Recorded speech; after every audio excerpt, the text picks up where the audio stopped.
Hello, my lovelies, and welcome to another episode on the Truly Bedrock server.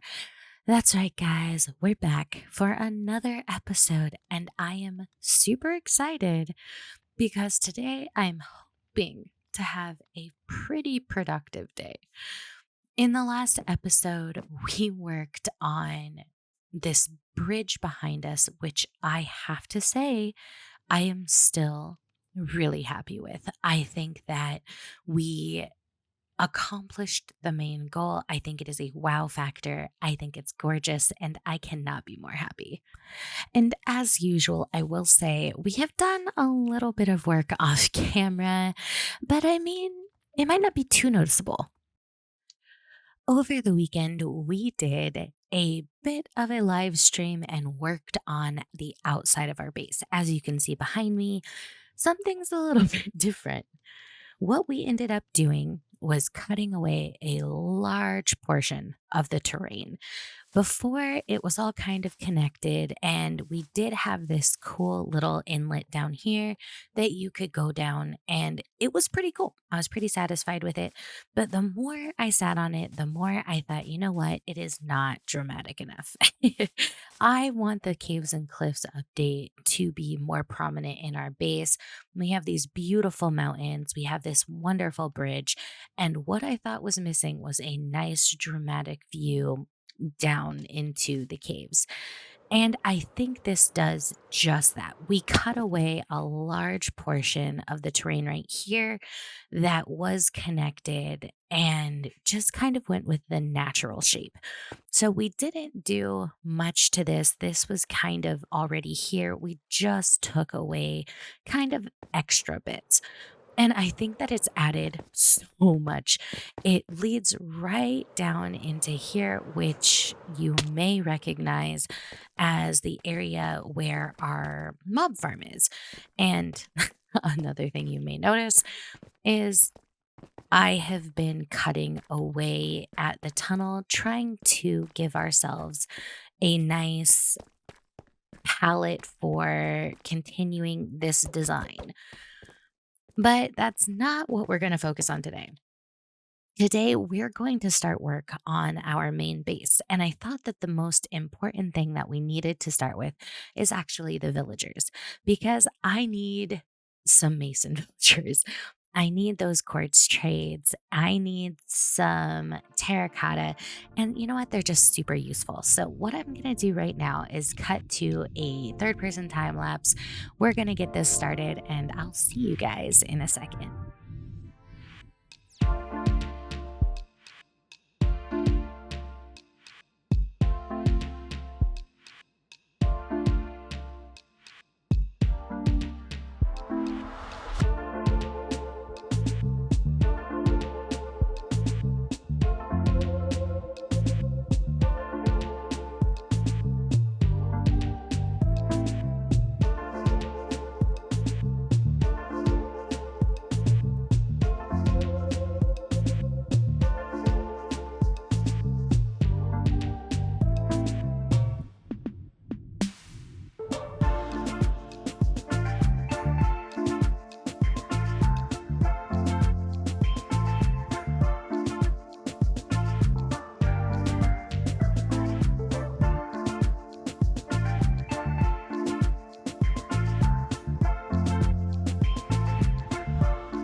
One time lapse and many hours later, we have ourselves a trading hall. I was going to move villagers on camera, but time got away from me and I ended up just doing everything by myself, kind of, you know, per usual. Jessie just does things off camera, but I love how this room turned out. I have decided that I'm going to let the copper oxidize so that we get this pretty teal color since I don't know. I think that it kind of goes better with the dinginess of the deep slate, all the dark tones. It just feels nice to have something bright. I liked the regular copper, but just something was calling to me and saying I need to use teal. This room in general has turned out much better than I think even I thought it was going to. We have many, I'm sorry for all of the loud villager sounds, but we have many farmers, we have a few clerics, pretty much every book trade I can think of that I would need. And of course, the main reason for us being here, we have 10 masons. They all need work. I've started with clay, but shockingly, I don't have a whole ton of the stuff. Last season, with the lush cave that we started out in, I had all of the clay. I had clay for days. So far, not so much. So we may have to go find a lush cave somewhere and kind of demolish it so that we can get a buttload of clay for trading. But for now, you know what? I'll just trade when I can, when I come across it. All in all, I really, really like this area. I tried to keep it as dark as I could, but since this is villagers, it is pretty light. Because I will be sad if these guys get eaten by zombies after all of the work that I have put in. But starting this off has really, really made me excited for this base. I know that I've kind of talked about it. I really like the idea of having this like dark, dingy cave atmosphere that we have down in the mob area that I did with Foxy. And so adding in this room really gave me a vision for how I want this base to go. As you can see, this is a little bit more polished than that. We have all these really structured areas. We have these wonderful arches. We have all of these brick blocks, and I think that it looks great. It's very, very put together, though.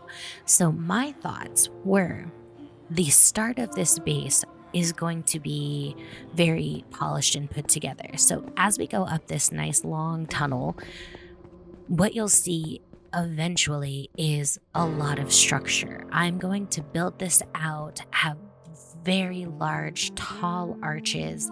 And then when you come here, we're going to have some sort of nice statue leading into hallways. And as we go down these hallways, there's going to be a lot of structure. So all the way down into here is going to just be beautiful, beautiful structure.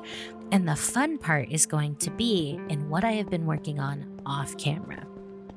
As you will see, we have this random tunnel, and I'm going to have these tunnels on both sides. And the whole point is going to be the further down we go, the more broken everything is, the more mine-like everything becomes. So we'll go down this tunnel right here, and as we get deeper, there will be more deep slate. There will be more chaos. It won't be as structured. It won't be as beautiful. Instead, there will be a lot of random blocks. So we'll have, stone coming down from the top. We'll have more of the fences, and it will be very dimly lit. That will be a key point of this base. The further down we go, the darker it's going to get. And you'll notice that we have all of these twists, all of these turns, and that's for a reason. We want this to look very patchy. And the further we go, we're getting to main points. So We turn this corner right here and you will recognize this area. So that whole pathway leads us back down here to our mob area. And I thought that this was a beautiful way to connect the two areas. And as we continue, I even connected this area back to our starter area in the ravine. So, as you can see, I've started working on widening the tunnel. All of this is more chaotic, more torn up, and eventually will look like this. We will have many areas that look just like this: dark, dingy, not well put together. And it will continue all the way. Okay, excuse me, thank you. All the way into our mine shaft. So you will probably recognize this as the tunnel that leads to our ravine. And I thought that this just in turn was very, very convenient and very nicely put together. I'm so excited to get it done, but that's going to be a lot of work. One other thing that I did off camera is actually at the end of this bridge. As you can see, this bridge led to nowhere just yet because we haven't worked on the docks or anything, but this might look a little bit different to you. What I ended up doing was adding our nether portal, and thankfully, one Mr. XP connected it for us because it was a mess and it wasn't connecting. So he was lovely and added us a little bit of an area, which is convenient because there's something in the nether that I really want to go check out. I just thought I would take a second to appreciate our new area. I did have to build up this mountain and make it look a little bit better because it was quite random. But let's go through here and check something out.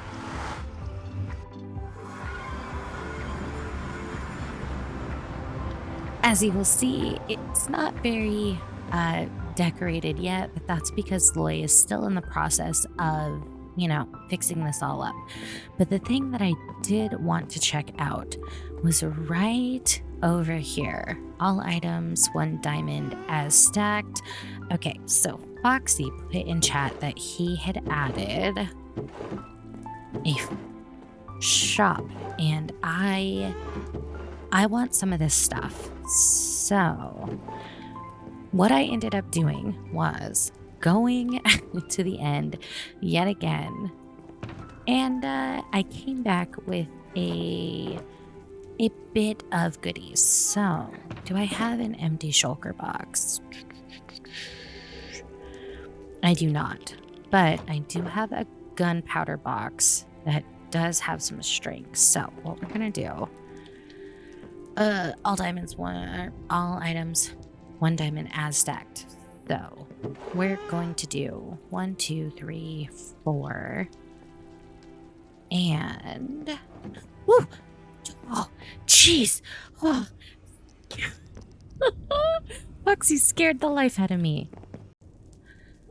Besides Foxy's bits, there was one other shop that I really, really wanted to look for, and that is Zloy's, because I hear he's selling wood, but ooh, what is this? I'm guessing it's a slime shop. Yep, slime blocks, 1 diamond, glow ink. Ooh, that's nice too. Slime heads. Okay, I just have to take a second to appreciate this text and those signs. Like, that is such a clever way to do that. Like, all these little details, that is beautiful. I am a fan. I'm not sure whose this is. Maybe it's Piggy's.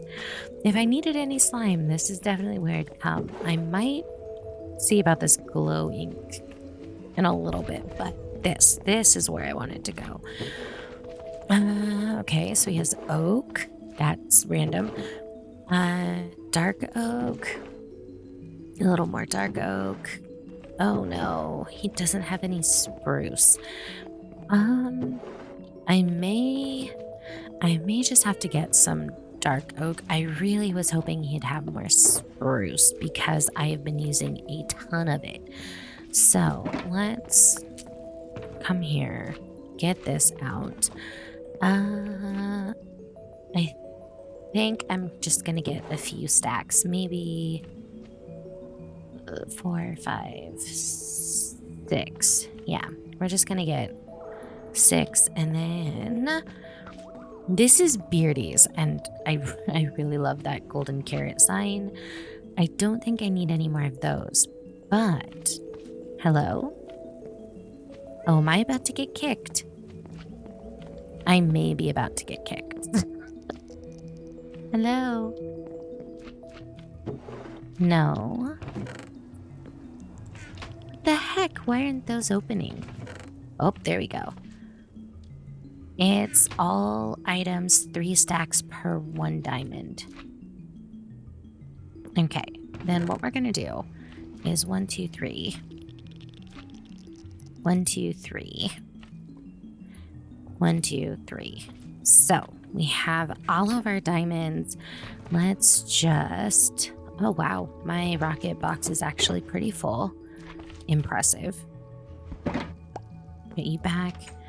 And we'll just put these back up at our base. But I'm a little bit sad that he doesn't have spruce, but maybe what we can do is go to spawn and see if there are any shops there that are selling anything we need. Coming through the portal, there is one thing that I cannot help but notice. There is a lot going on here.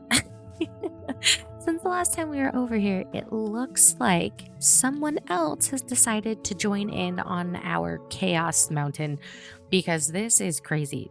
There's a mushroom house. We have Jessiieb's house. Poor Beardy is just sandwiched in there.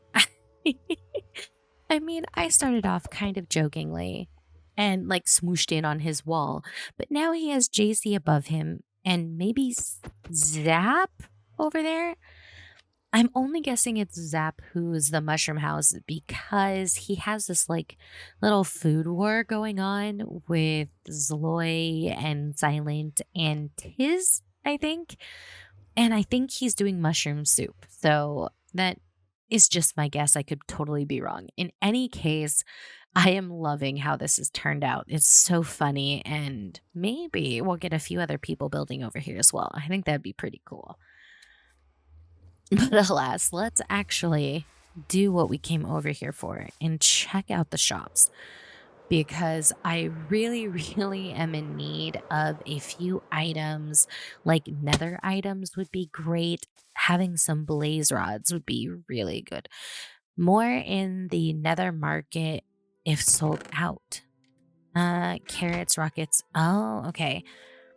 Wet moss, sea lanterns, food, sand, iron, gunpowder. Oh, that's not good. I was really hoping we would have blaze rods, and it doesn't look like there's anything we need over here. That is actually a shame because I guess that means we may have to do some end rating. No, ma'am, nether rating ourselves, maybe in the next episode, because I actually think I am running out of time for today. I know this has been a weird, random episode, but we did get the trading hall done, and I'm really happy about it. But for now, I think this is time that I say goodbye, and I will see you guys in the next episode. Bye, guys.